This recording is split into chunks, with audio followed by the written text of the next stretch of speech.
Welcome to Live Daf, your online Daf Yomi Shiur. Shalom Aleichem and welcome back to today's Daf Yomi, which is Shabbos Daf Kufnan Vav. We are on Daf Kufnan Hey on Beis, 7 lines from the bottom. Says the Gemara, Mahalkatin l'Tanagoylin, Mishnah taught us when we feed chickens on Shabbos, one may even prepare the food by pouring water into mursam. This is what remains behind in the flour sifter, and that's fed to chickens. So one can introduce water to this powdery substance to enable its use to prepare it for the feeding of the chickens.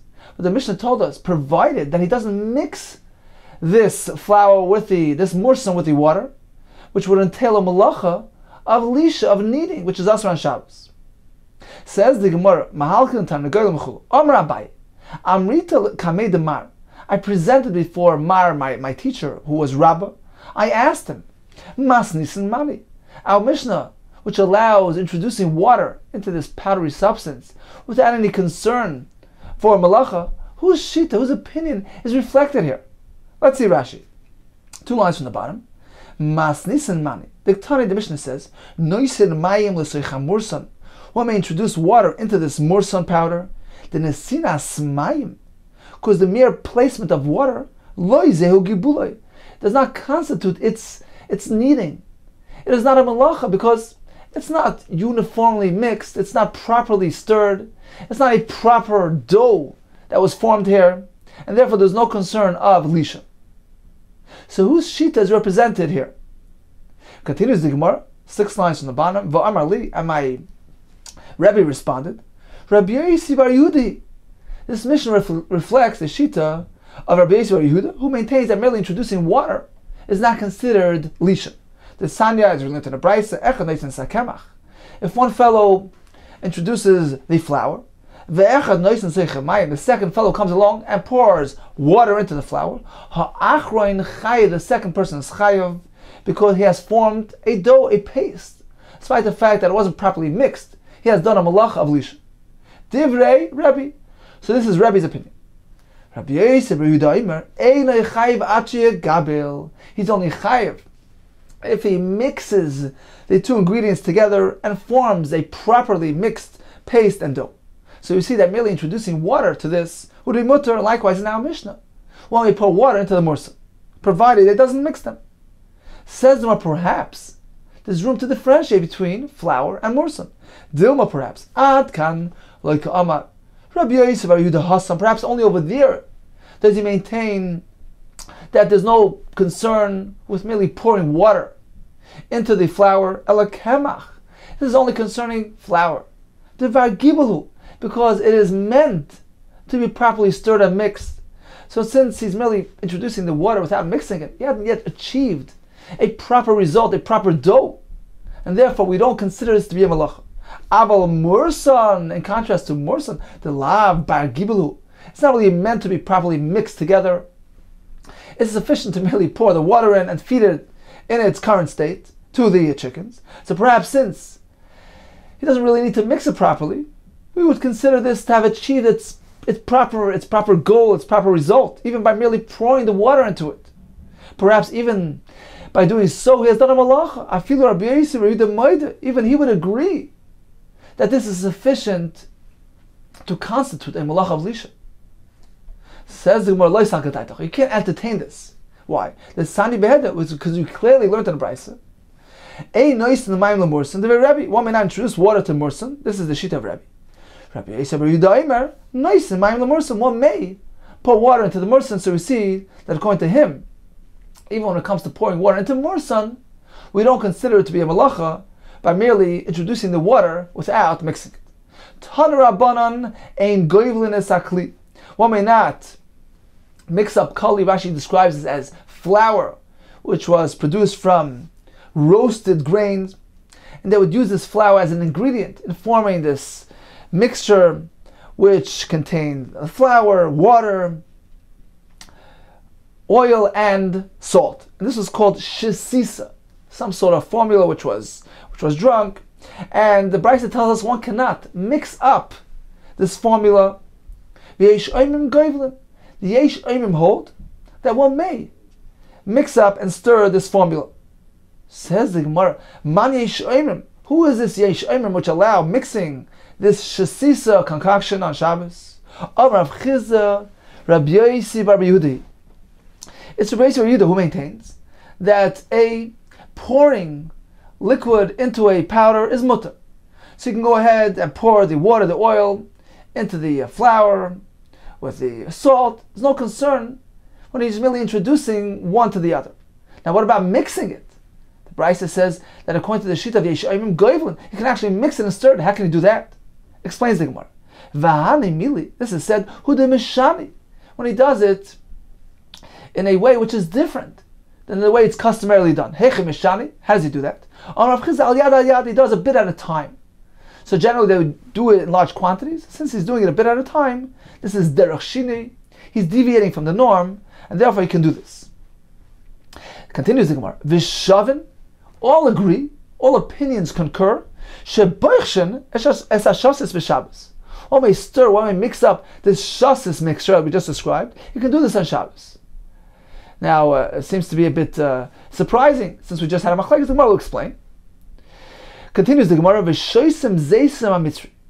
Likewise, all agree that one may drink a certain type of beverage called zeisem ha-mitzri. Rashi explains this was drunk even by healthy people, so it doesn't appear like it's done for refuah, for remedial purposes, and therefore it's mutar on Shabbos. Okay, so we have two halachas that all agree. All agree that you can mix the shasis and drink the zeisem. Says the Gemara, what do you mean all agree? V'amris ein goivlin just told me that the Tanakama maintains you cannot mix up this shasis on Shabbos. So how can we say all agree that it can be stirred on Shabbos? Like kasha, it's not difficult. It depends on its consistency. Haba ava, haba raka. When we say we can't form this mixture and mix it, that's regarding an ava, when it's a thicker consistency, which is considered to be a malacha of lisha. So according to Rebbe, you can't even introduce the liquid to the powder, not to mention mixing them. Habaraka, however, when we just learned that all agree that when we mix shasisa, we're speaking about a shasisa which was made in a liquid form, more of a liquefied consistency, and therefore it would be mutter to mix up these ingredients. There's no concern of lisha. Says the Gemara, V'hani mili. This is only said hu de mishani. If he mixes it derech shinoi and he deviates from the norm. So even a blila raka, even a liquefied mixture, can only be mixed if he does it differently than the way it's ordinarily done. Heichem mishani, how is he meant to deviate? Rabbi Yosef, b'choil, during the ordinary weekday, it's done in this manner. Noisen es achometz. First they place the vinegar, ba'achach noisen es hashasis, and afterwards they place the flour. So this is the way it's customarily done. But Shabbos, he's meant to switch things around. But Shabbos, noisen es hashasis, first they'll place the flour, ba'achach noisen es achometz, and afterwards add the vinegar. And this allows it to be done on Shabbos.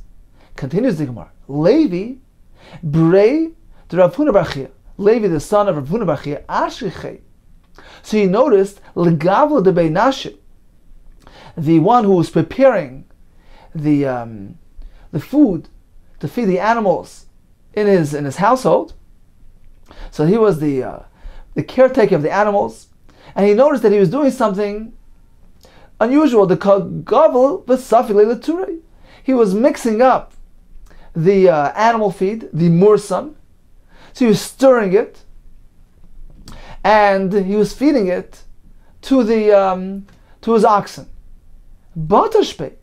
So Levi gave him a kick, whether he kicked him or kicked towards him, in protest, because mixing, that's asur according to all shittas. The Mishnah only allows introducing water to the mursan, to the animal feed, but nobody allows mixing. That's certainly considered lisha. The Gemara will tell us actually he did it derech shinoi. He did it in a way which deviated from the norm, therefore he was allowed to do it. But Levi was unaware of this halacha, and he took issue with it. How can you go ahead and mix mursan on Shabbos? Also avur. So Levi's father, who was Rav Huna bar Chia, came along, ashkechei, and he noticed this commotion. Amar Le, so he told Levi, Hachi, Amar avur de'imach. The father of your mother, meaning your grandfather, said the following halacha, Mishmei de Rav, the name of Rav. Umanai, who was his grandfather who was saying over this halacha? It was Rav Yirmiyah Ba'aba. So he was the one who taught us the name of Rav. Goivlin, one may mix the mursan for the sake of the animal, v'loy misafin, but you may not go ahead and force feed them, as we learned in our Mishnah. Udeloy laket belishne. Another halacha he taught us that an animal, a calf, a young calf, who has not yet learned the art of eating, laket belishne, he can't eat using his tongue. Mahal kitinle. So we manually feed him and we assist him in his eating. So the Gemara continues, v'hanemili hu demishani. This that we just said, that you can go ahead and mix it, to mix the mursan, that's only provided that he does it derech shinoi, in a way which deviates from the norm, and this way it's mutter. So this is the reason why this fellow, this caretaker, was allowed to mix the mursan for the sake of feeding his animals, because he did it derech shinoi. Heichi mishani, says the Gemara, how is he meant to deviate? Omar v'yemer bar shlami mishmei Abaye.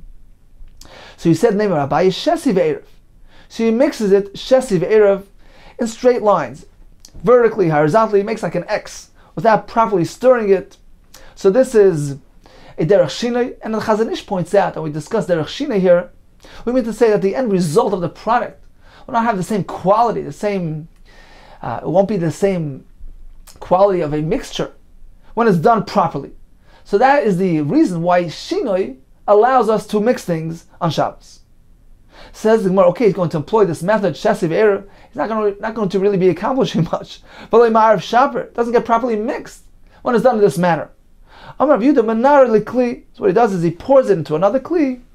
So the pouring action affects some sort of mixture here, and therefore this would be sufficient for him to feed his animals. So it's nevertheless considered to be derech shinoi. It's an uncustomary way of mixing, and therefore it's mutter. Continues the Gemara. Ksiv a pinkasei diziri. Pinkasei was a pad. So on the pinkas of Zeiri, it said the following: Amris kadam Rebbe. I asked before Rebbe, who was Rebbe? Mani Reb Chia. So I asked him the following halacha: Ma'ula gabel. What is the halacha regarding mixing the animal feed? Can one do that on Shabbos? Amar Asa, one cannot do that. Ma'ula farik.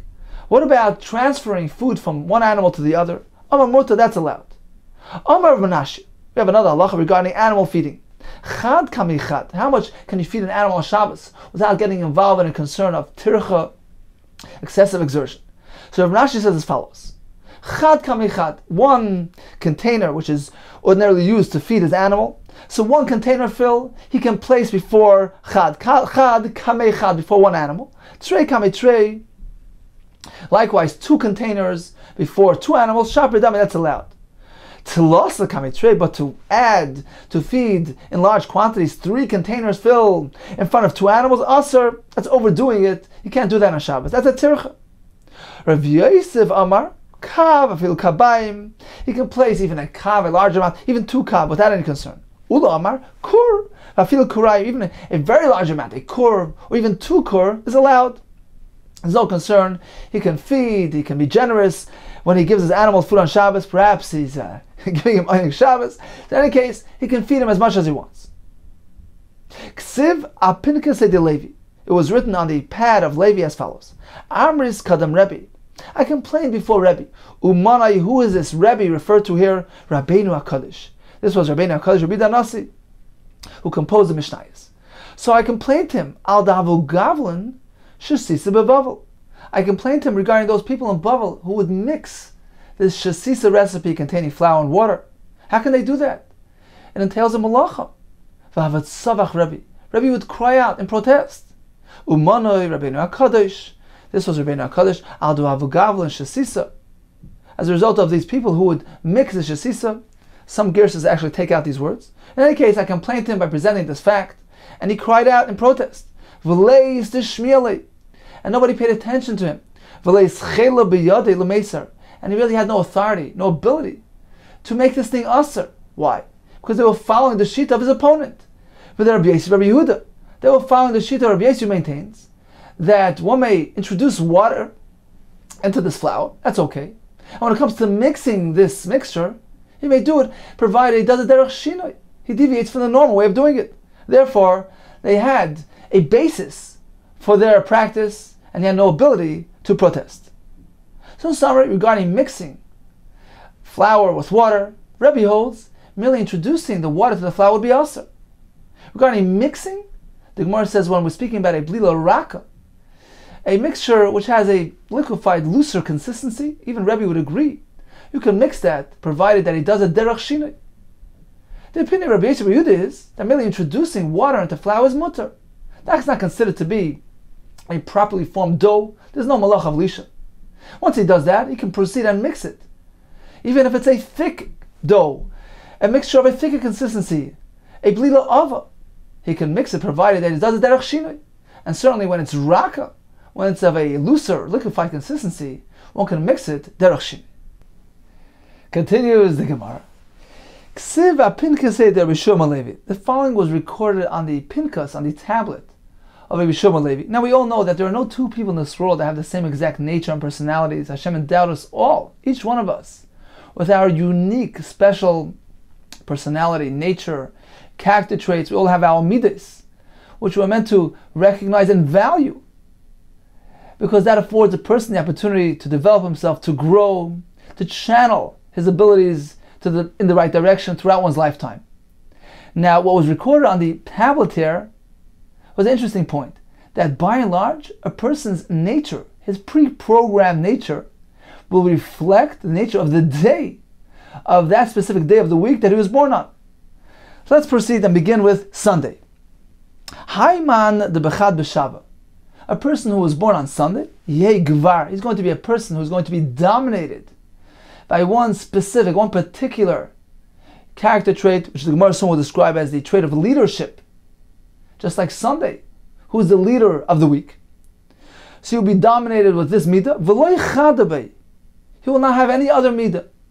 Says the Gemara, my v'loi chadabei. What do you mean he won't have another midah? Ilema v'loi chad letivu. You won't have another good midah? V'amar Rav Ashi. Didn't Rav Ashi say, Ano b'chad b'shabbat havoi. I was born on Sunday, and Rav Ashi certainly was a tzaddik. So you see that he can have another good midah. Elolav chad levishu. What the Gemara meant to say is that he won't have another bad midah. This fellow will not have bad midas. V'amar Rav Ashi. Didn't Rav Ashi say, Ano, myself, v'dimi bar kakuzta. So myself and this fellow Dimi bar kakuzta, havin b'chad b'shabbat, we were both born on Sunday. And look what happened. Ano melech. I turned out to be the king, meaning the Rosh HaYeshiva, the head of the academy. So I assumed a leadership position, a good leadership position. V'hu have a Reish Ganvi. He turned out to be a leader as well, but the head of the bandits. So anybody born on Sunday has that leadership quality. Nevertheless, we see that you can channel it in any direction. Let's take a look at Rashi. Right on the right side of the word Ganvi, Rashi says, V'hu Reish Ganvi. So Rashi explains, why is this specific to one born on Sunday? The man de b'chad b'shabbat. One who was born on Sunday, Yehi Roish, he will develop into a leader. Just as the day, Sunday, is the leader of the days of creation. Miu, Shmamina. But anyway, we hear from here, that on Sunday are born both people with a potential to be tzaddikim and people with the potential to become Rishayim.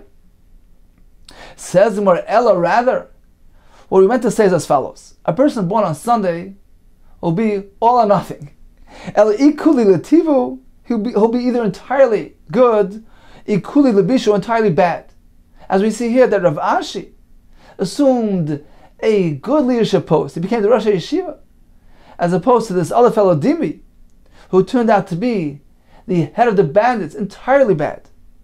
And the brackets here add my time of why the Ivur Bei Oir V'Choshech, but on Sunday was created light, and darkness. So either a person will be completely oir, completely light, or completely choshech, completely evil. So the point here is not to scare us that we're suggesting that a person is a victim of a circumstance. Quite the contrary, a person could channel that ability one way or the other. A person has free will to channel his koiches, his abilities, in any direction which he chooses to do. Says the Gemara, Hayman betrei b'Shabbat. A person who was born on Monday, what will be his nature? He's going to be a person with a temper. My time, why? Because on the second day of Brias Olam, the waters were split up. The heavenly waters were split from the earthly waters. So just as there are machlekes regarding the waters, likewise this fellow will be separate from the rest of society due to his difficult nature, his being prone to annoyance and irritability. One who was born on Tuesday, he'll be a wealthy man. He'll have a tendency for immorality, for znus. My time, why? Because on Tuesday the grasses were created, which grow quickly. They grow, multiply. Likewise, this person will multiply, be wealthy, he'll grow, have a tendency to reach out and to be jolly and to befriend people, and that also involves a tendency for znus. A person who was born on Wednesday, he'll be a wise man, with a good memory. My time, why? Because on Wednesday the luminaries were hung up, were activated, the sun and the moon. So just as they express light, this person also, Rashi says, is akin to light. Who'll be full of the Torah, full of Chachma. One who's born on Thursday, he'll have a tendency to do chesed, a good-natured person. My time, why? Because on Thursday the fish and the fowl were created. And Rashi tells us because they don't have to exert much tircha to attain their sustenance. They are supplied and sustained through the chesed of Hashem. So this is a day which characterizes chesed and kindness, and this person will be full of this midah. A person who was born on Erev Shabbos, he will be a person who will be pursuing. What is he going to pursue? It's like chazra mitzvahs. He's going to be looking after doing mitzvahs, just as Friday is a day where one prepares for Shabbos. It's a day of pursuing the mitzvah of preparing for Shabbos. Likewise, this person created on Friday will have that tendency. A person who was born on Shabbos, b'Shabbat Yomus, he will pass away on Shabbos as well. Why? On account of the fact that they needed to be Mechal Shabbos when he was born. So due to that, he needs to atone, he needs to rectify. He needs to pass away on Shabbos. The Mashal explains, they're going to neglect him, they're going to leave him alone, ignore him. They can't tend to him on Shabbos until after Shabbos. So this will be an atonement, a kapara. Here they're going to be observing Shabbos at his expense to rectify the fact that they had to be Mechal Shabbos on account of his birth. He'll be called a great holy man. Mashal points out that what he's coming to add is that we don't see necessarily people who are born on Shabbos die on Shabbos. Therefore, Rav is coming to add, this specifically relates to a person of a lofty nature, a person who's a Kaddish. As we know, Chacham tell us that Hashem is mimale the shneisem shel tzaddikim yom liyoyim. Hashem fills the years of tzaddikim, just as Moshe Rabbeinu passed away the day that he was born on Zayin Adar. Likewise, Hashem applies that to other tzaddikim, and a great tzaddik will indeed experience this. He will be nifter, he will pass away on the day that he was born, meaning Shabbos. So Rabbi Chanina responded to these people who were saying over the content which was recorded on the Pinkas of Rishon Levi regarding these various days and the nature of a person born on these days reflect the nature of those days. So Rabbi Chanina didn't like this. He said, Puku Amar Leila Bar Levi. Go tell Bar Levi, meaning Rabbi Shua, the son of Levi, Loi Mazel Yom Gerim. Actually, it's not the mazel and the nature of the day which influences a person's nature. Elo Mazel Shah Gerim. Actually, it's the mazel and the nature of the specific hour in which a person was born that influences and impacts his nature. We know that there are various mazoles, various celestial bodies which were granted authority. They dominate different times of the week, different times of the day. So actually they rotate throughout the day. Rashi says that we are speaking about 7 mazoles, sun, the moon, and 5 other stars. So they influence events down here on earth. So Reb Chanina says it's the mazel of the Shah. Whichever mazel was dominating, was governing over that specific hour in which the person was born, that will influence his nature. Explains the Gemara. Hayman de Bechamayehe, one who was born when the sun was governing. Gvar Zivson Yehe, he will be a radiating person, just as the sun. Ochel Mudilei, he eats from his own food. V'shasim Dilei, drinks from his own. He's self-sustained, just as the sun radiates its own light. It's its own source of light. V'razoi Galyan, and his secrets will be revealed. He won't be a discreet person, just as the sun is fully exposed. Im Ganiv, if he decides to pursue the profession of thievery, becoming a Ganav, Lo Matzlach, he won't be successful. He can't keep a secret. Hayman de Bekoichav Noiga, if a person was born in the mazel of Koichav Noiga, Yehi Gvar Osir, he'll be a wealthy man. V'zanoi Yehi, and prone to immorality to znus. My time, and why? Misham de Isli Beinura, because the source of fire is attached and attributed to this mazel, and that's a source of passion within the person. So a person will be influenced by this fire, and he will have a tendency to znus. Hayman de Bekoichav, a person who was born within the mazel of Koichav, Yehi Gvar Noyer, he will be a person with a good memory, v'chachem, and wise. Why? Misham de Safra de Chamahu, because this mazel called Koichav is actually considered the scribe of the sun. He records the orbit of the sun, so he's connected to the sun and found next to the sun. So a person who is born in this mazel will have the chachma, the memory, the intellectual capacity, similar to the sun's radiation. As we discussed earlier, the sun is bright and radiating, so this person will be influenced by this nature. Hayman de Levana, a person born within the mazel of the Levana, the moon, Yehigvar Savel Maran. This person will suffer from hardships, just as the moon shrivels in size. Banoi v'sasir, he will build and demolish. Sasir banoi, destroy and build. Just as the moon expands and shrivels, the light is constantly fluctuating. So this person will undergo a similar experience. Acho delay delay, he will eat from things that aren't his, meaning he'll be sustained by others. V'shasi delay delay, and drink from others as well. Rashi explains, just as the moon also is around and shines by day, which is really the sun's domain. So he's interfering with the sun's domain. Likewise, this person will go ahead and be sustained by others. V'razoi kasyan, his secrets will be held secret, held hidden. A person will be discreet, just as the moon, which doesn't really radiate on its own.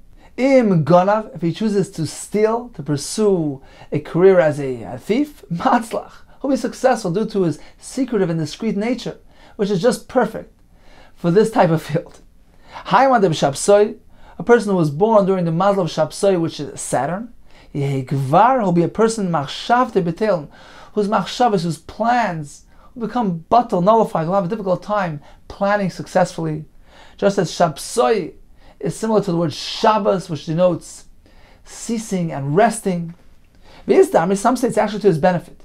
Called the machashon alei betel, anything which is plotted against him will become batal. Hayman de betzedek, a person who was born during the mazel of tzedek, yehigvar tzadkan, will be a righteous man. Amarach bar Yitzchak, v'tzadkan v'mitzvahs. This is specifically speaking about a tendency to pursue the mitzvah of tzedakah. Hayman de Madim, a person who was born during the mazel of Madim, Mars, which is red, and denotes blood and bloodshed. Indeed, he will have that tendency within him. He'll have that pre-programmed within his nature.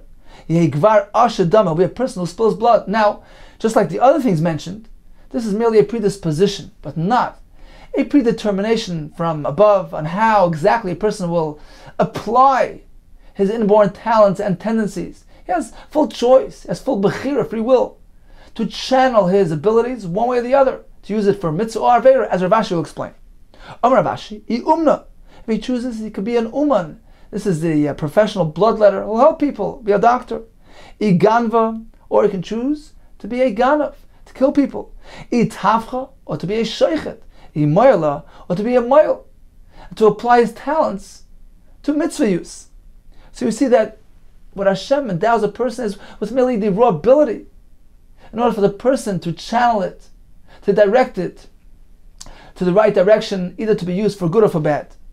We know that everything in this world has a balance. Even a bad midah, a bad character trait, it's balanced, it counterbalance. Zelo mazeh asalakim. Hashem created everything in a balance in order to give a person free will and the full ability to choose one over the other, good over bad. Now, it's interesting that we find in Tanakh twice the term adzmoini employed, describing a person born red, one with regard to Esav, and one by David HaMelech. And Chazal tell us they both had very similar nature, the tendency for bloodshed. Nevertheless, we find that they led their life diametrically opposed. We have Esav, who used his tendency and his talents for Avera, to kill people, etc. We have David HaMelech, who corralled his abilities for the sake of mitzvah. The Chacham tell us he used it in the Bezin to punish and kill people for the sake of mitzvah. So we see that a person has full ability to use his talents in any way which he sees fit. Amar Rabba, I was born during the mazel of Madam, of Mars, and it didn't seem to have effect on me. Amar Abaye, Mar Nami, you as well, Anish Bekatel, you punish and kill. Apparently this is perhaps the Makis Mardus, the rabbinic lashes, which were done to punish people who transgress the Torah, which result in people dying. So you also have that tendency within you. Itma, we learned from Chanina Eimer, Mazel Machkim. Indeed, the power of the mazel, of the governing celestial body, has influence, has effect on a person's intellectual capacity. As we said earlier, depending on which mazel he was born, that will affect his nature. Mazel Masher, likewise, it affects a person's financial standing, whether or not he'll be wealthy.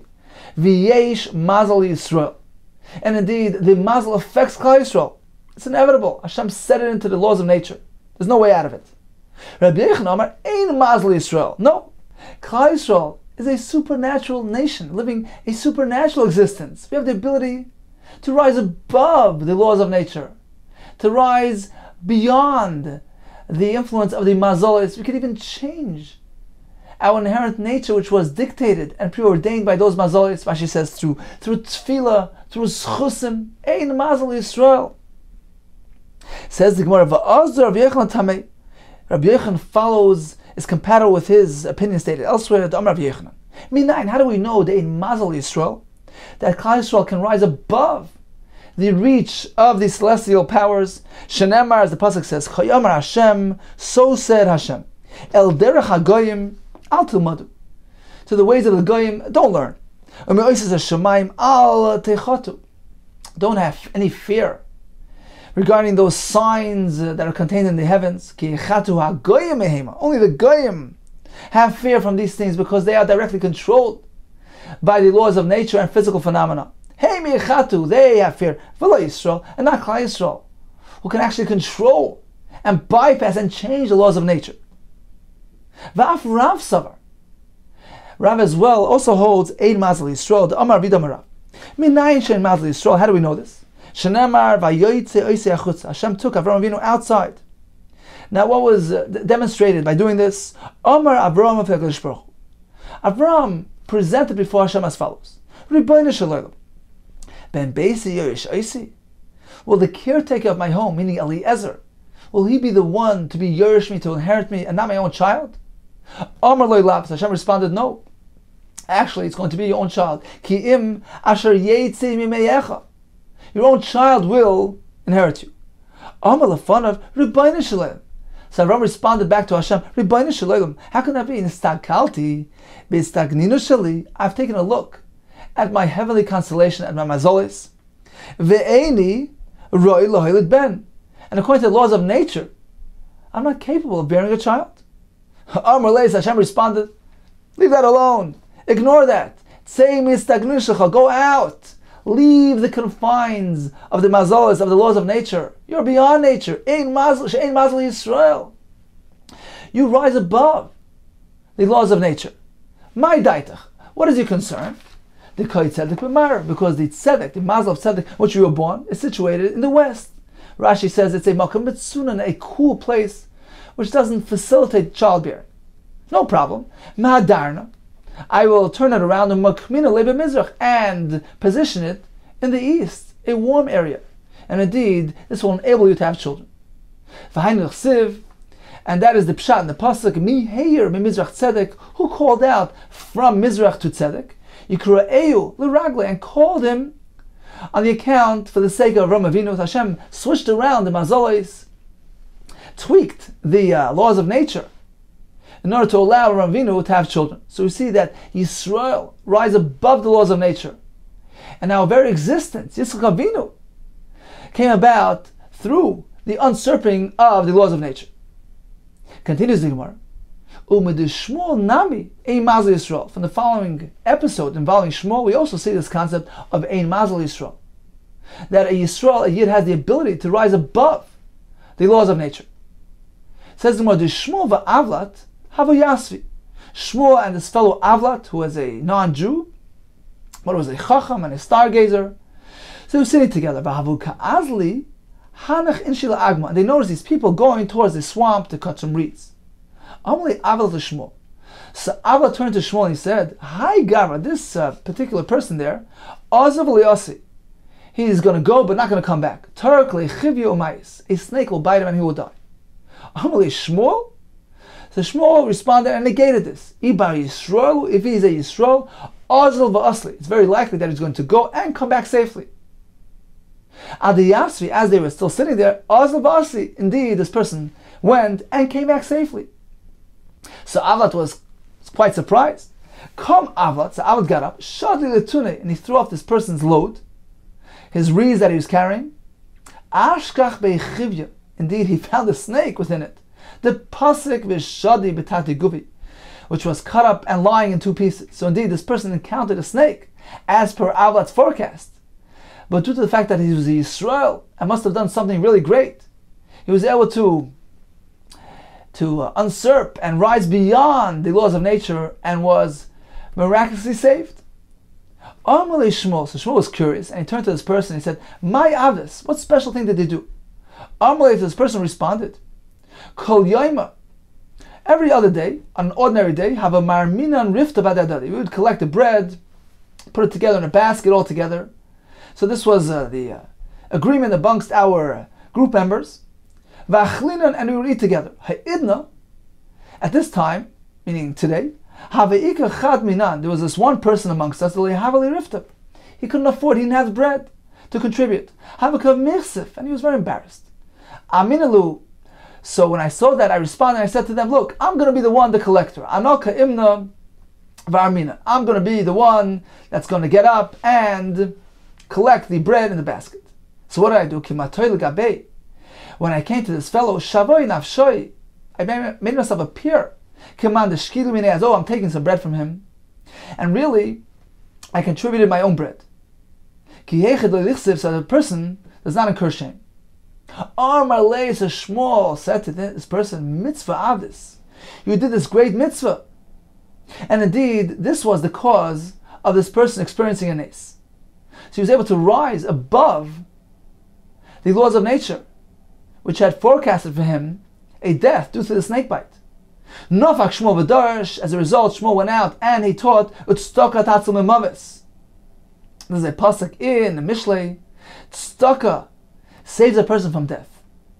So Shmuel expounded, this doesn't merely mean that it saves a person from unusual or painful death, but he'll still die. Tzedakah can actually save a person, can spare a person from death and add to his life, as we find in this case. Continues Gemara with another story. From the episode of Rabbi Kiva, we also find this concept of Ein Mazel Yisrael, that due to a mitzvah, a schus, a person can be spared and rise above the laws of nature. Rabbi Kiva had this daughter, Amrlei Kiladoi. So the stargazers told him, that day that she will go into the chuppah, the day of her marriage, a snake will bite her and she will die. So she was very worried about this. The day of the wedding, so she unknowingly took the pin, the hairpin, the gold hairpin from her hair, and she poked it into the hole in the wall. It turns out, it turns out that, unbeknownst to her, she poked it into the eye of a snake. She only found out the next morning, let's safra in the morning, kiko shakala. When she was pulling out the pin, the snake was following along with the pin. And everybody realized that she was spared harm from the snake. So Father Akiva asked her, "My Adas, what great deed did you perform?" So she told him as follows: with Panya, yesterday in the evening, during the wedding, Asa Anya, a poor man came, he called out by the door. Everybody was preoccupied with his Suda. Nobody heard him. So I got up. I took my own portion, obviously that you've given to me. And I gave it to the poor man. So Rabbi Kiva responded, "Mitzvah Avdus, indeed, you did a great mitzvah." Nafar Rabbi V'darash, as a result, Rabbi Kiva went out and taught with Tzedakah Tatzma Mavet. Tzedakah has the ability to save one from death, not only to spare him from unusual and painful death, to actually spare someone from death to add life.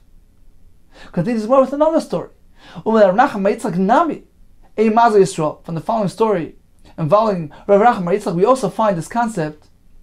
Yisrael have the ability to rise above the influence of Mazel. The Imei, the Rav Nachman Yitzchak, the mother of Rav Nachman Yitzchak, Amri Lo Kaldoi, the stargazers, forewarned her, Brich Ganvava, your son who grew up to be a thief. So what did she do as a result? She didn't leave him with an exposed head. She made sure his head was properly covered at all times. Amrli, she told him, "Kasi Reishach, cover your head." So that the fear of heaven will rest upon you. When a person wears something, a yarmulke, actually yarmulke is a combined word, Yori Malka, fear of the King of Hashem. It's a feeling that there's something above us, something which is higher than us, Hashem's presence. So the point of covering his head was to give him that feeling, that sensation, a fear of heaven. That's one thing she told him, cover your head properly. Ubay Rachmi. And daven to Hashem for Rachmanos, to spare you from the Yetzer Hara. Now she didn't specify exactly what she's concerned about. She gave him this instruction. Lavayada, now he didn't know Amaika Amrle, why she's giving him these instructions. So what happened? Yoim Machad, one day Yosef, he was sitting Kilgaris, he was learning to say Tikla underneath a palm tree which didn't belong to him. What happened was Nafal Glimim Ilavei Reishi. The covering of his head fell off. Dali Eni, I picked up his eyes. Chazal Dikla, he noticed the palm tree. Al Meyitzrei, so Yetzer Hara took a hold of him. Salik, he climbed up. Paske Likipura, he chopped off, he cut off a cluster of dates. Vishine, using his teeth. So this was his inherent nature. He had a talent for thievery, as they had forecast, the stargazers. This was his nature.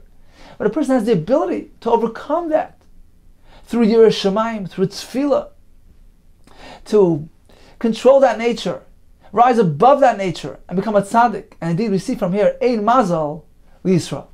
So in summary, we learned that a person's nature is influenced by the nature of the day, the mazel of the day of the week that he's born in.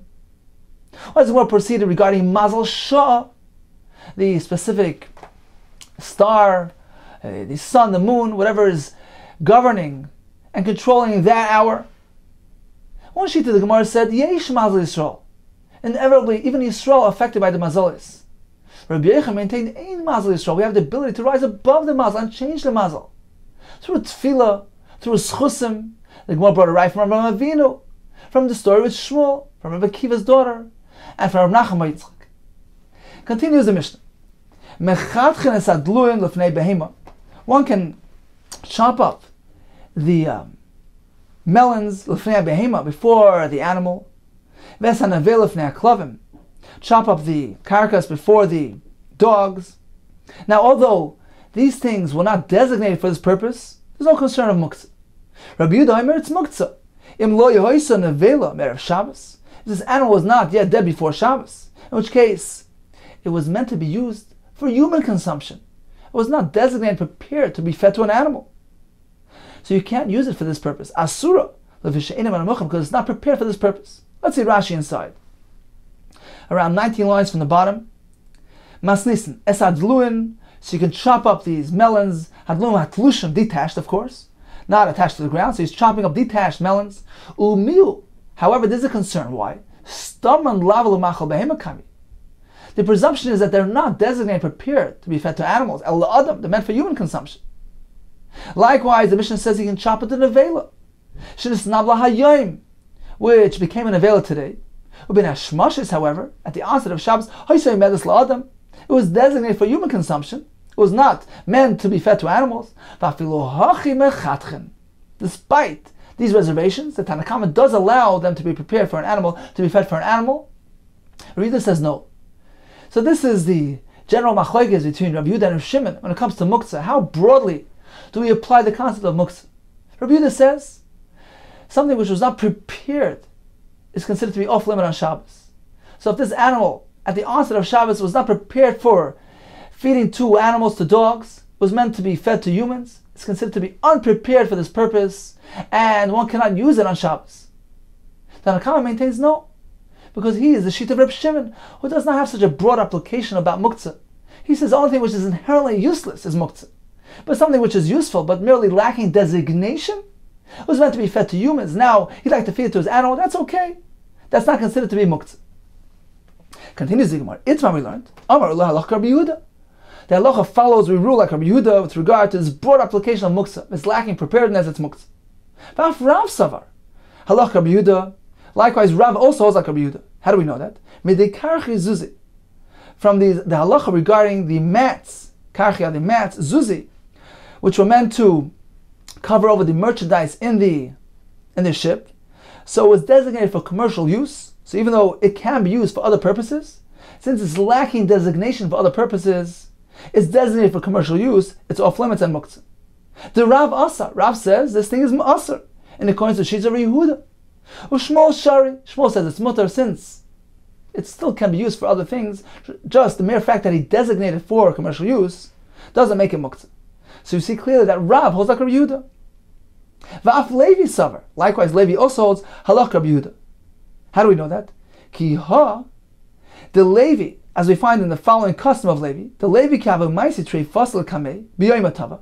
When they will bring a tray for an animal which had an uncertainty regarding its status, perhaps has an internal wound, some internal deficiency, which doesn't allow it to live too long, and one cannot eat this. So they used to bring the treifa to Levi to inspect it, to examine it, whether or not it's a treifa. Kavu maisi trei fasel kamei b'yoyim hatava an yamtiv.